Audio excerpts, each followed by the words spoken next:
Assalamualaikum warahmatullahi wabarakatuh.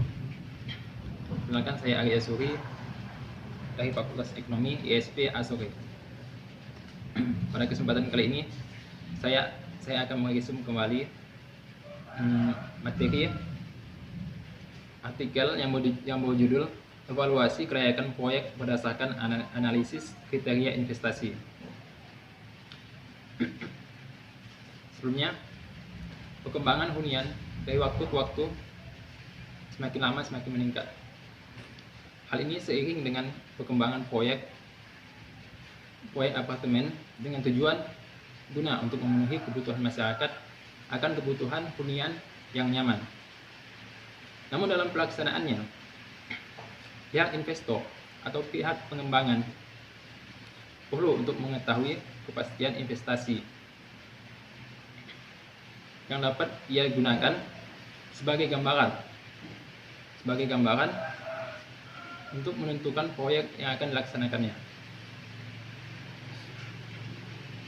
Sehubungan dengan itu, perlu dilakukan evaluasi guna untuk menganalisis terhadap proyek yang akan direncanakan ataupun yang sedang berjalan sebagai bahan penilaian pelaksanaan proyek tersebut. Evaluasi proyek berdasarkan kriteria investasi. Dalam penulisan ini, evaluasi proyek ditinjau berdasarkan aspek finansial. Evaluasi proyek menilai ataupun hanya menganalisis biaya dan keuntungan. Adapun kriteria investasi yang digunakan untuk menilai proyek ini adalah yang pertama, cost benefit cost ratio. Yang kedua, profitability ratio. Yang ketiga, net present value ataupun NPV. Yang keempat adalah internal rate of ratio atau IRR. Dan yang kelima adalah payback periode. Sejalan dengan kemajuan perekonomian dan pembangunan daerah Sulawesi Utara, terlebih khusus Manado, dapat membuka peluang bagi para investor untuk melakukan investasi. Dan PT Wijaya Karya melihat peluang tersebut untuk melakukan investasi yang dapat menguntungkan PT Wijaya Karya dan masyarakat daerah Kota Manado. Selanjutnya, landasan teori.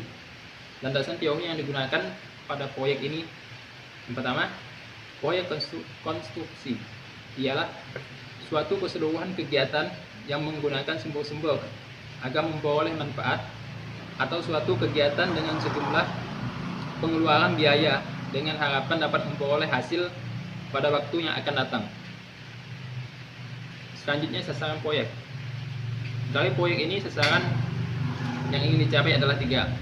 Yang pertama, anggaran. Yang kedua, jadwal. Dan yang ketiga adalah mutu. Pertama, anggaran. Proyek yang dijalankan harus mengeluarkan biaya yang tidak melebihi anggaran. Yang kedua, jadwal. Proyek harus dikerjakan sesuai dengan waktu dan tanggal yang telah ditentukan. Yang ketiga adalah mutu, yaitu produk atau hasil kegiatan proyek harus memenuhi standar kualitas tertentu. Selanjutnya, jenis-jenis konstruksi. Yang pertama, konstruksi pemukiman. Yang kedua, konstruksi gedung. Yang ketiga, konstruksi rekayasa berat. 4, konstruksi industri. Selanjutnya, aspek yang ditinjau pada investasi. Yang pertama, aspek finansial. Aspek finansial merupakan aspek kunci dari suatu proyek. Karena kalau suatu proyek tidak memberikan keuntungan, maka proyek tersebut tidak dapat dijalankan. Dan yang kedua adalah aspek ekonomi dan sosial. Aspek ekonomi dan sosial merupakan dampak dari adanya proyek tersebut yang dapat memberikan keuntungan ataupun yang dapat memberikan tingkat keuntungan perekonomian pada masyarakat di sekitar wilayah tersebut. Dan yang ketiga ada aspek pasar dan aspek pemasaran. Aspek pasar ini penting untuk membantu mengetahui arus dana yang masuk. Dan aspek pasar juga membantu menggambarkan persaingan serta dapat membantu memberikan informasi terkait kebutuhan dan keinginan konsumen. Dan keempat ada aspek teknis. Aspek teknis merupakan aspek yang melihat kualitas proyek yang sedang dijalankan ataupun yang telah dijalankan dan sudah memenuhi standar kualitas tertentu. Dan terakhir adalah ada aspek hukum.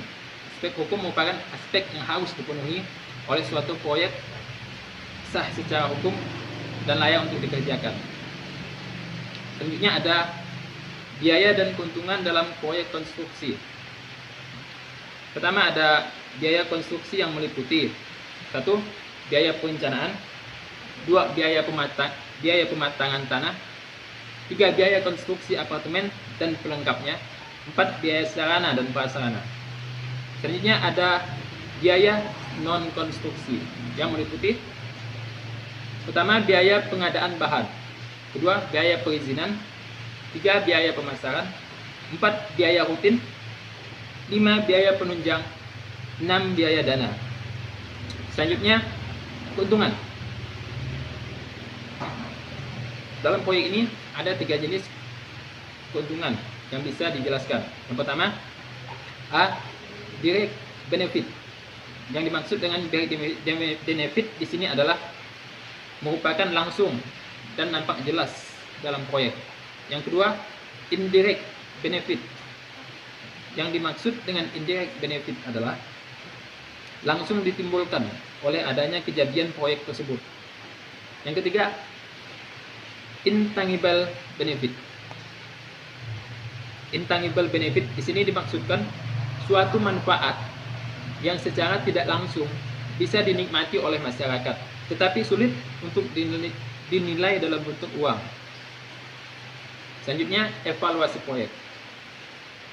Evaluasi proyek merupakan tahapan penelitian. Maksudnya adalah untuk menganalisa terhadap suatu proyek tertentu, baik yang akan dilaksanakan, sedang ataupun telah selesai dilaksanakan, sebagai bahan perbaikan dan penilaian pelaksanaan proyek tersebut. Selanjutnya ada kriteria investasi.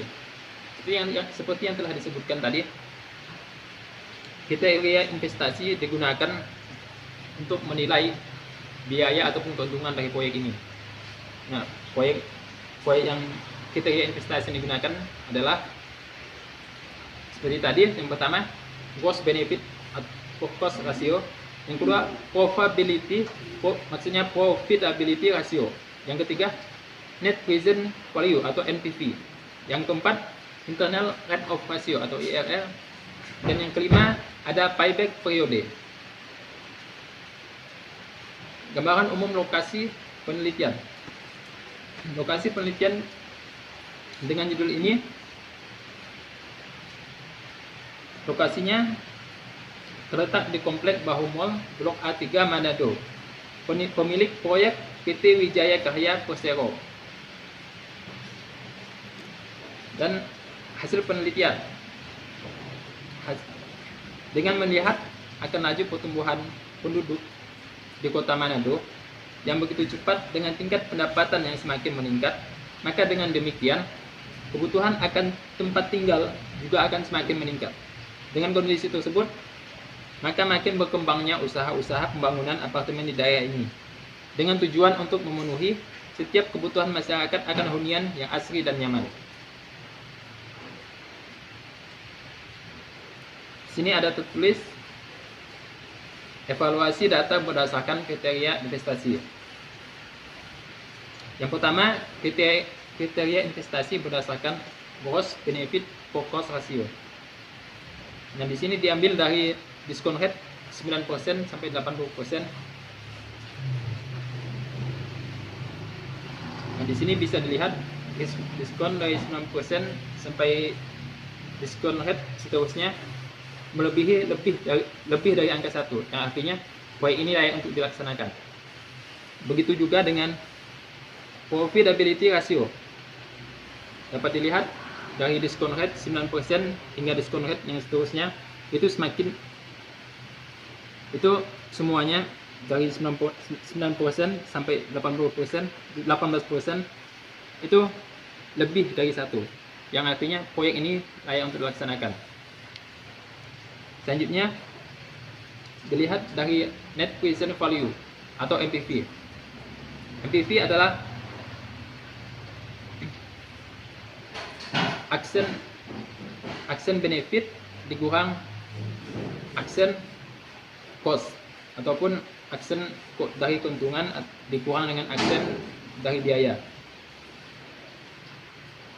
Nah, di sini net present value dapat dilihat hasilnya, semua hasil net present value adalah lebih dari 0, yang menunjukkan bahwa proyek ini layak untuk dilaksanakan. Selanjutnya ada internal rate of return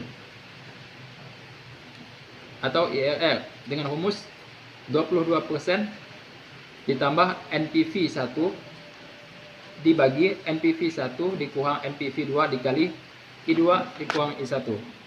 Nah, di sini Anda bisa lihat nah rumusnya. Nah, dari hasil perhitungan di atas didapat internal of return atau IRR memberikan nilai lebih dari 1, yaitu 9-18%. Dengan demikian investasi proyek ini menguntungkan dan layak dilaksanakan. Selanjutnya analisa periode pengembalian.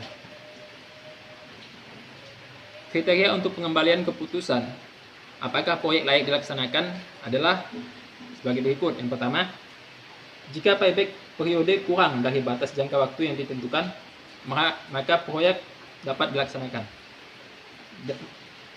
Namun, jika payback periode lebih dari batas jangka waktu yang telah ditentukan, maka proyek tidak layak untuk dilaksanakan. Nah, di sini dapat dilihat hasil dari payback periode di sini adalah 3 tahun 2 bulan plus 18 hari.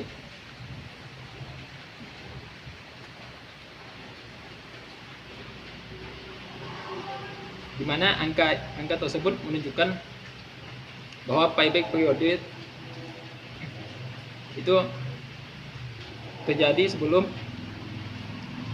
jangka waktu yang telah ditentukan. Selanjutnya kesimpulan. Nah, dari berdasarkan perhitungan setiap kriteria investasi tadi dapat diketahui bahwa yang pertama, cost benefit per cost ratio itu nilainya lebih dari 1. Dan yang kedua, profitability ratio nilainya pun lebih dari 1. Dan yang ketiga, net present value atau NPV-nya lebih dari 0. Dan yang keempat, internal rate of ratio atau IRR itu 22,3%, lebih dari discount rate yang diambilnya, yaitu 9-18%. Dan payback periode untuk investasi yang bernilai 200 juta, 200 miliar, 840 juta, 61.120 itu diproyeksikan dapat kembali pada 3,3 tahun ke depan. Nah, dengan hasil penghitungan setiap kriteria investasi ini dapat disimpulkan bahwa proyek apartemen Lagun oleh PT Wijaya Karya ini dapat dikatakan itu menguntungkan dan layak untuk dilaksanakan. Dan selanjutnya adalah saran. Pentingnya mengevaluasi setiap proyek, baik proyek pemerintahan maupun proyek swasta, apalagi proyek dengan skala yang besar. Ini dimaksudkan sebagai bahan penilaian pelaksanaan proyek yang akan dilaksanakan, dan juga sebagai bahan masukan bagi proyek yang akan dilakukan pada masa yang akan datang atau pada tahap pada proyek berikutnya. Sekian yang dapat saya sampaikan mengenai resume yang berjudul